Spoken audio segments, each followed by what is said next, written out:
All right, you know what time it is. Kevin, take it away.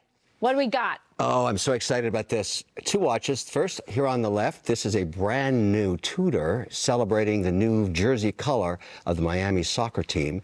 But because I want to support Doge, by the way, it's a $6,000 watch, very good price, entry point under the Tudor brand, which is part of Rolex. But I believe in Doge and I want to be austere. Check this out. This is a Timex $263 called the Automatic E line. Is that not a gorgeous style? It is. I saw this at a club the other day. I asked the guy, where'd you get that? He said, it's a Timex. I bought it online. I went online, couldn't find it anywhere. It's sold out everywhere. That did not stop me. I called the CEO and I said, I need your watch. I need your watch on my wrist. And here it is.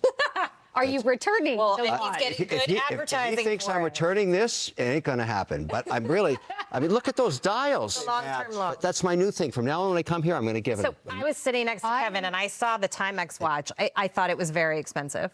No, they're all sold out. Yeah, It comes in they're- 4 different colors, all sold I'm out. going to bring you Dying. great entry-level ideas every time I come here and something special. So a piece unique. I But we gotta love make Tudor. sure the CEO keeps taking your calls, which means you got to return that bad boy. You I just got think the that's bad news on Fox.